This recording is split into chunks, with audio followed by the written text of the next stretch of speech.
So that's the next chapter that we're going to start with. Did DML statements in database class. Let's have a look what this is used for.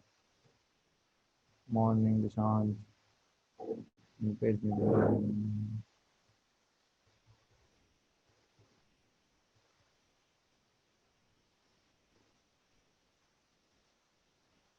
Okay. So there's a database and there's an Apex program. Whenever you want to get the records out from the database, what do you do?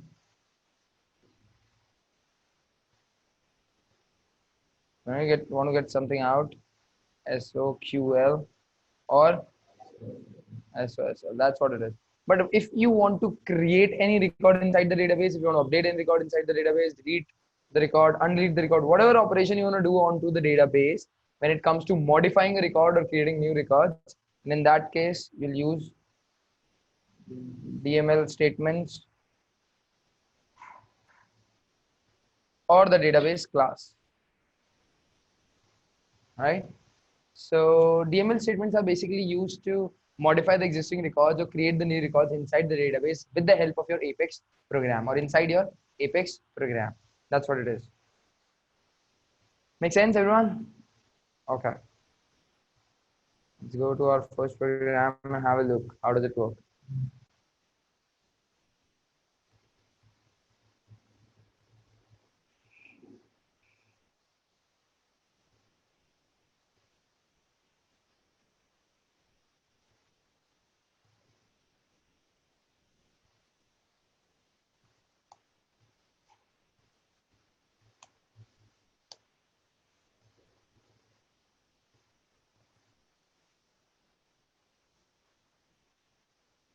So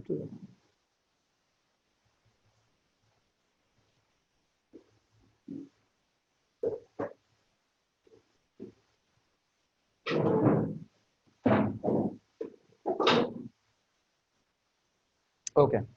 So currently we're talking about DML statements, which is basically DML standalone statements, which is not related to any of the class or any of the methods that we have got in Apex.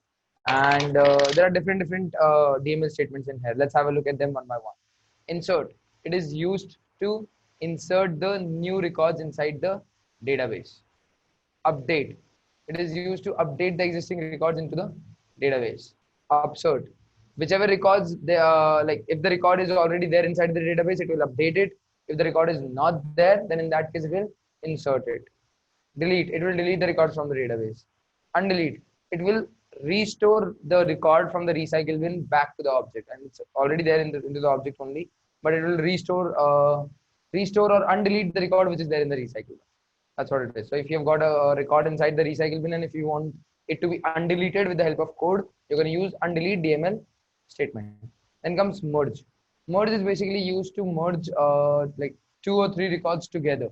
When you think that yeah, I mean, they should be merged, and there are different situations in which we think that they should be merged. So we're going to talk about that later while we'll discuss merge. But yeah, I mean, these are all the DML standalone statements that we've got inside Apex. Is it clear?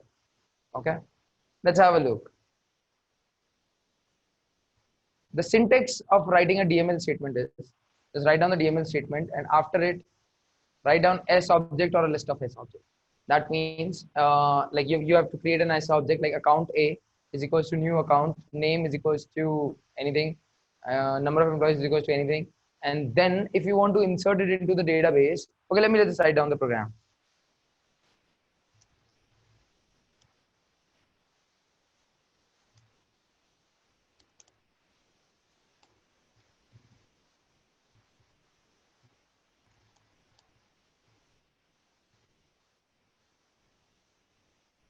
Right? So if I'll execute this program, there will be an S object that will get created. But after executing this program, if I'll go to the database and if I'll go to the account object, will I find an account named as Michael Frenzies? No.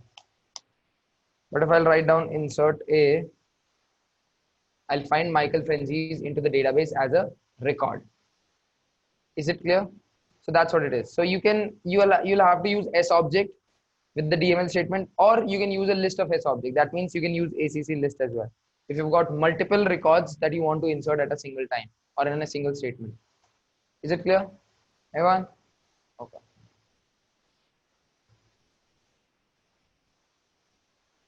For now, just write down the syntax and then we'll have a look. Done? The syntax? Okay. Let's move on.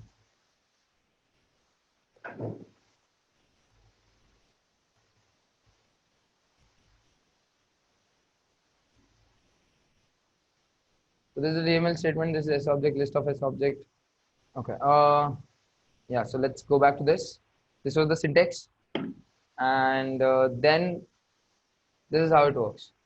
So I've created a list of account, right, in which I have inserted 20 S objects, which whose name is test account 1, then test account 2, test account 3, test account 4, and I've added all of these 20 account S objects into this particular list, right? And then I've performed insert ACC list operation onto it, or insert ACC list DML operation onto it, DML statement onto it. Okay, and I do it like this.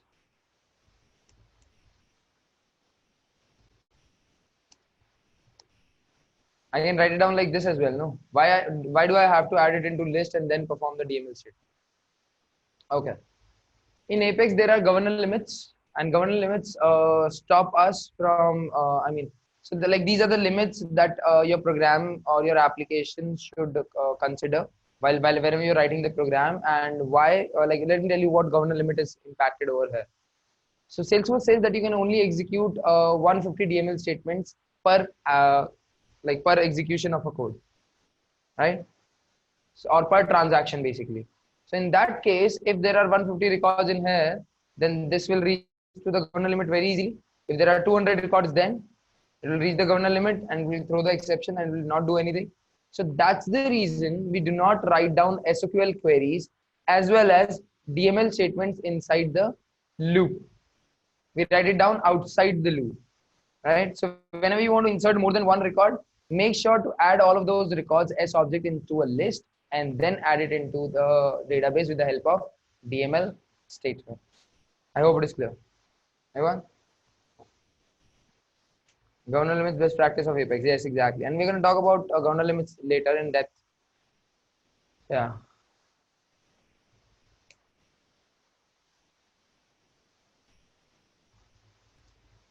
Clear this is, everyone?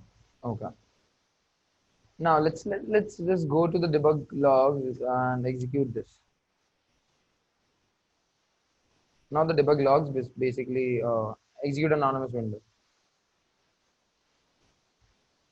Okay. Test account May 19, right? This is the batch, and let me execute it.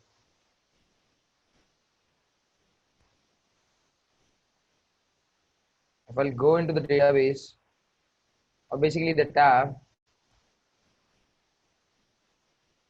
and if I'll select all accounts,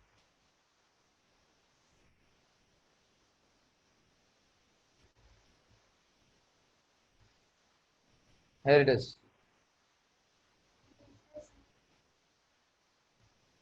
Ask her to check the email that she has got on her, that she has got, and then join it. Okay, so this is the record. This is the record. These are the records that just got created. Let's have a look. It's test account May 19, 1, 10, 11, 12, 2, 3, 4, 5, 6, like this. Right? And when this record got created, let's see the details. 17/6/2019, 7:24 p.m. It's basically US time, right? Currently it's 18/6, so it's like 12 hours behind. Not exactly 12 hours, but 12 hours and 30 minutes, I guess. Yeah, 12 hours and 30 minutes. PDT it is. So that's what it is. Earlier, if I used to execute a program in which I never used to write down the DML statement, if I'll do it like this, will the records get created into the database? No, the records will not get created into the database unless until you use the DML statement. See how easy it is. In other programming languages, you have to first select the table, you have to write down the insert queries, and stuff like that. Over here, all what you have to do is play with S objects. Whatever information you've got inside the fields of S object, or inside the attributes of S objects will get inserted into the fields of that particular record. You just have to write it down like this: insert, and then the S object or the S object list. Is it clear? Everyone? Okay. Now let's say I want to update these records, right? So if I want to update these records, what I'm going to do is I'm going to fetch these records first. Select name.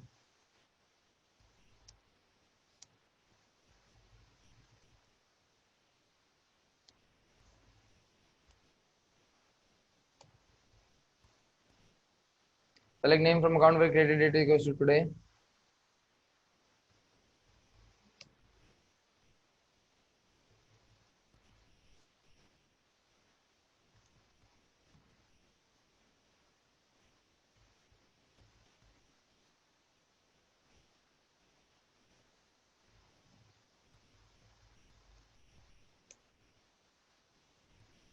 A dot name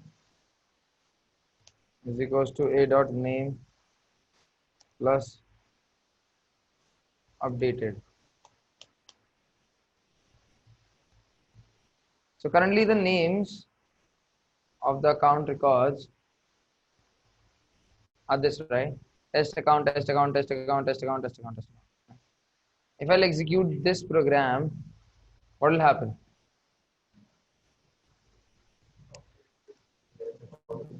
Nothing will happen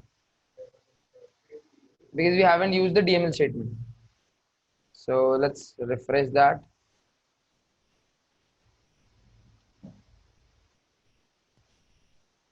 Nothing happened.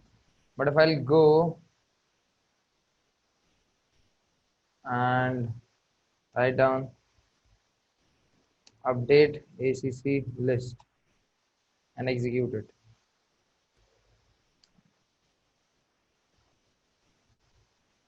Let's refresh this one. Updated, added in here. That's how it works. I hope it is clear. Everyone?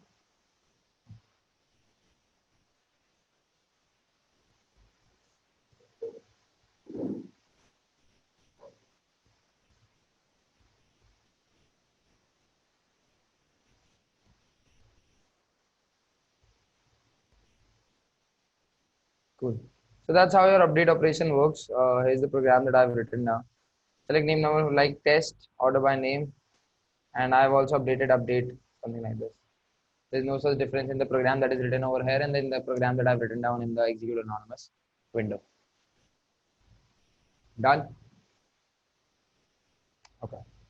Next, upsert. So let's go back to that program. Updated. Let's change the number of employees this time.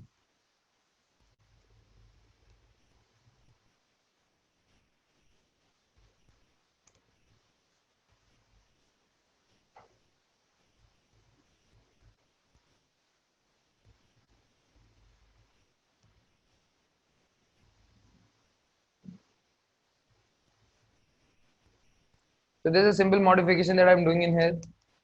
And also there are some new records that I want to add.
Okay. Now what will happen? So these records, let's put the field.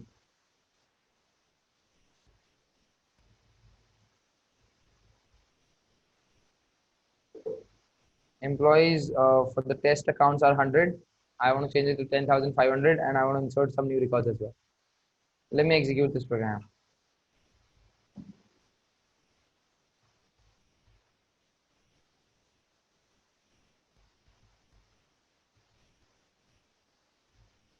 These are the new records in Upsearch.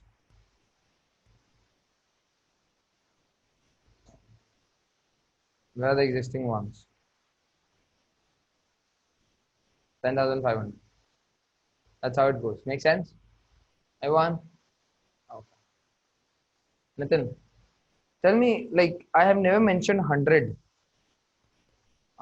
in the records that I created in here. Have I?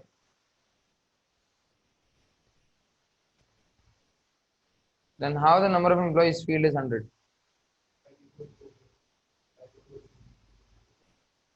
Sure.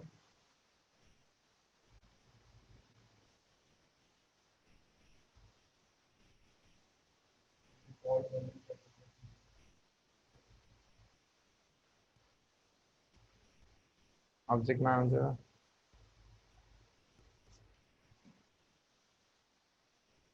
Um,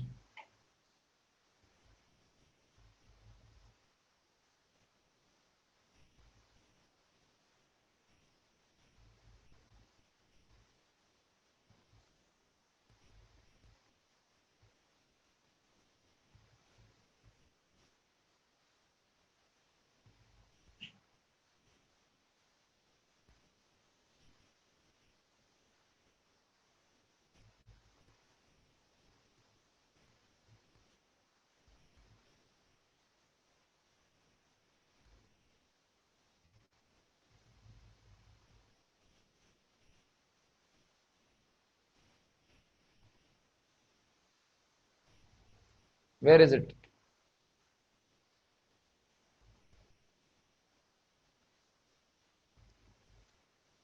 Okay. Nobody noticed it. I asked the question. That's the reason you guys are thinking about it. That means you're asleep. And what do we do when you're asleep?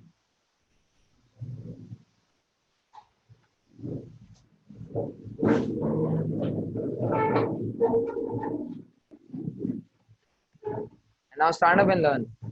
Right? You're able to see the screen? Sure? So like मैं भी तो खड़ा रहता हूँ यार है ना 2 घंटे 5 मिनट अपन भी सही चलो so absurd is clear everyone if the record is not already in existence then in that case that particular record will be inserted and if that record is already there then that in that case it will be updated how will analyze that this record is already there and this record is not there how we will analyze that this record is already in existence into the database and this record is not in existence into the database. Where is ID? I've never mentioned ID in here. So what? So what? These are S objects. Hence this is. How does it make a difference? Like how this absurd statement got to understand that these records are there into the database and these records are not into the database. How this analyzed? So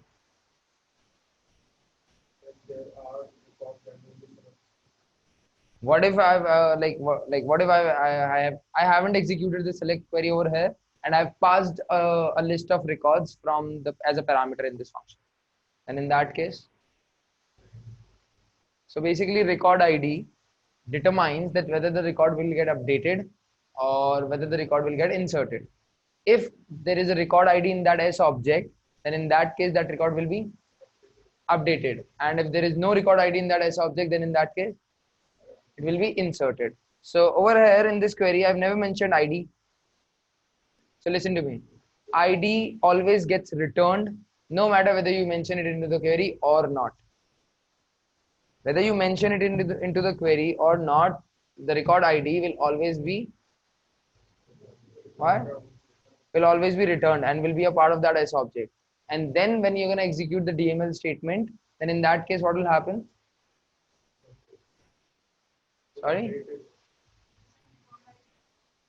Exactly. So for whichever S objects we have got the record ID, they'll get updated. And for whichever records we haven't got the record ID, they'll get inserted. That's how it determines it. Is it clear, everyone? Cool. Next, delete. So up till now, we've created a lot of records, right? Yes or no? So what I want to do is I want to delete all of them from my database at once. So I've created these many, right? Like 50 and 50 these, and earlier I created 20. So there is total 70 records that I've created. So now what I want to do is I want to delete all of them. And how I'm going to delete them.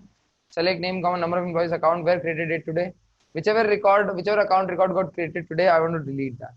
And how I'm going to delete that? Just specify delete DML statement with the S object list and execute it.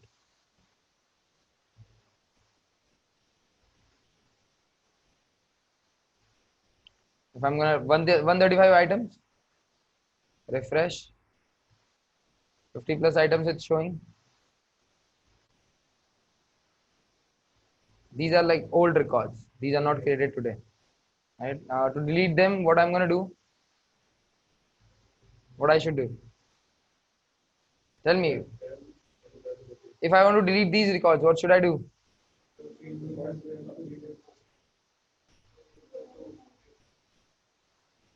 Exactly, like.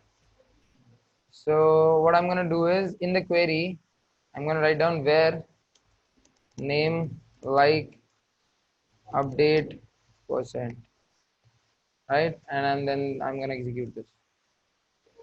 If I executed this, let's see how many records are left. 28. That's it. All of the like fake records or all of the records that we created are deleted, right? Okay. Next TML statement. Let's understand them. Before than that, let's see what's there in the chat. Didn't understand upsert. What you didn't understand, Shubhendu? Tell me. Use where clause or like. Abhishek, you're right. So could you please explain upsert operation? Tell me what exactly you didn't understood in upsert. Upsert is similar to the upsert operation that we perform using the data import wizard, in which the records which are not already there gets inserted and the records which are already there into the database will get updated. That's all what it is. Scroll up, please. Can we use date literals for deleting records? In query, you want to use the date literals? Yeah, you can use it. I mean, in query, use whatever you want. In SQL queries, use whatever you want. It's not it's not anywhere related to DML statements. Shubhendu. Cool. I mean, you just write down the question, what exactly you didn't understand, and then I'll explain it again, the upside operation. But let me complete this first. So we have understood the delete operation, and then there is undelete as well. So currently we have deleted records, right? Can we undelete it? Yes or no? We can with the help of undelete operation. So will the same query will work with the undelete DML statement?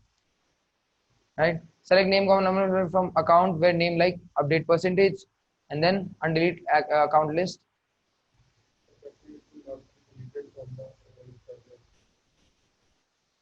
I mean, I don't know. So like, will this work? Yes or no? Those say yes, raise your hands. Okay, those say it will not work. Raise your hands. Why it will not work? तो वो कहाँ गया? So like then where should I query those records? Akanksha. Akanksha or Akanksha? Akanksha. So like, is there any object called as recycle bin? You didn't practice SQL. Exactly. So this guy is absolutely right. All rows and exactly. So we'll have to add is deleted equals to true, right? All rows to get the records out from the recycle bin. So this all rows is used to get the like consider all the records, including the records that are there into the recycle bin for that particular object, and is deleted equals to true mandates that the record should be the deleted one only, right? So after writing this down, if I'll execute it, let's see, 28 items, refresh it, 50 plus. I've got those update records back. And for that, this is the query that I've written down. Write it down.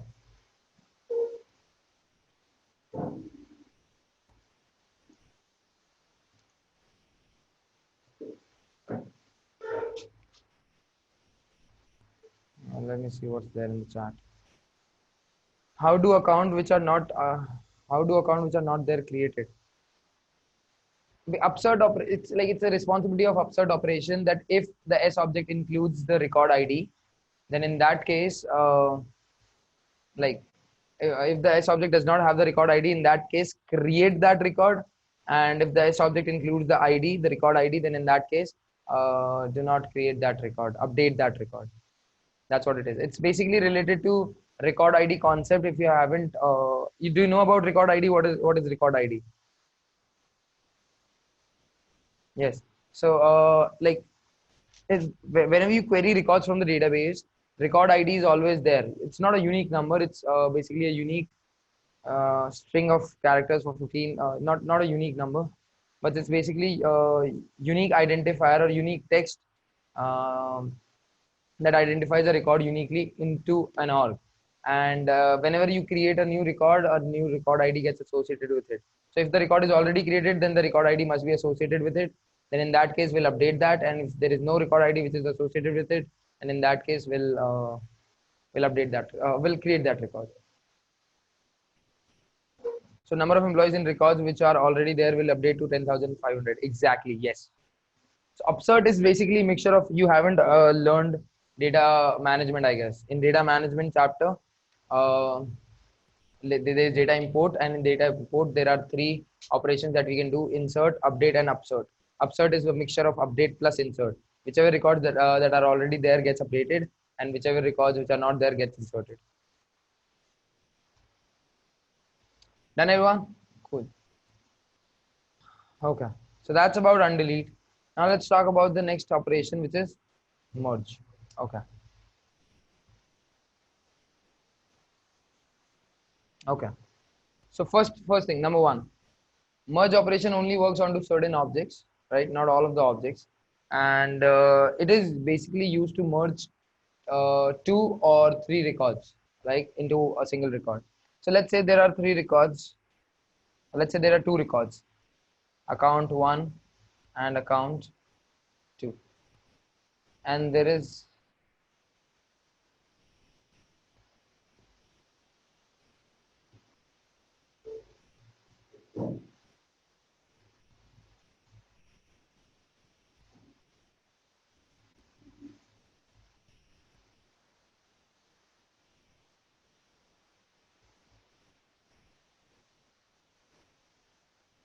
so to this account 1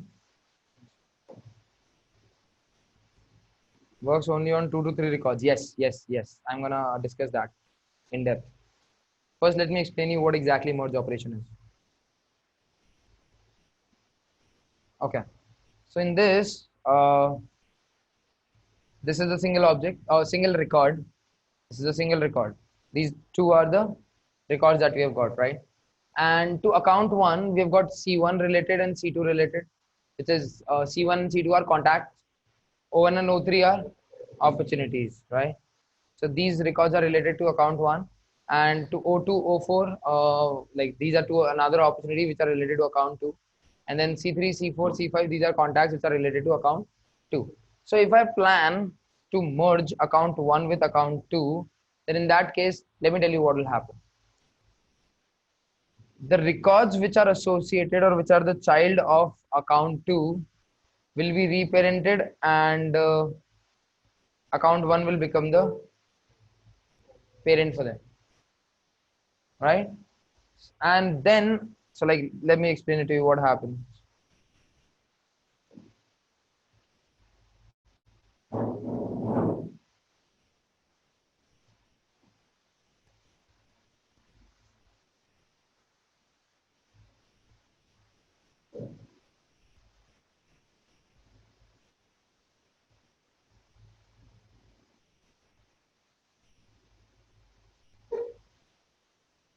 So every opportunity and every account will be related to account one now, right?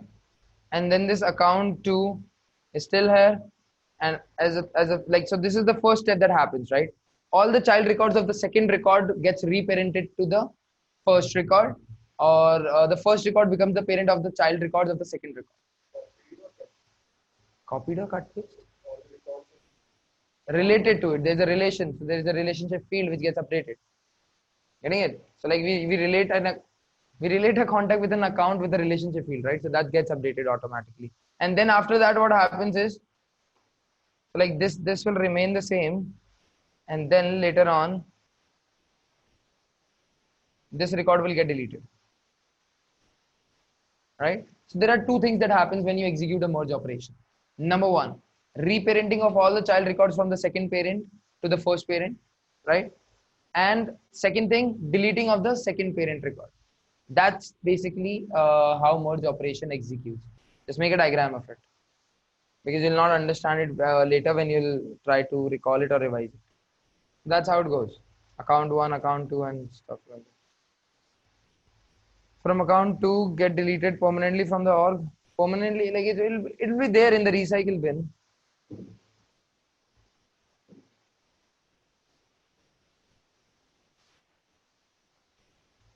Okay, is it clear? What? Particular data to account one. Then go to those particular records and edit those records and reparent it to any like to account one manually. That's all what you need to do. So this is what happens when the merge operations like when you execute the merge operation. Let's talk about something else. In merge operation, there is account one and there is account one and there is account two. What happens to the fields? Like there is some information in the fields of account two. There is some information in the fields of account one. What happens to that? Like will the account one's field gets overridden based on the fields which are there onto account two, or only the fields which are blank on account one gets updated to the field values which are there on account? So the question is, on account one, we have got name as Disney, right? And on account two, we have got name as Next, right? We are deleting Next, but what about the field values that are there stored with Next? So Next has number of employees as 10,000, and on Disney, the number of employees is null. There's nothing that is stored in number of employees. So what will happen after this merge operation? Will that 10,000 from Next will get updated onto the Disney's number of employee field or not? So that's like merging two records, right? You merge two contacts on your phone. What happens? Like the numbers and the emails gets submitted to a single record, right? So will this happen over here as well? Okay, it will not happen over here. No field value from account two will get updated onto account one. Listen to this once again. No field value from account two will get updated onto account one. That's what it is.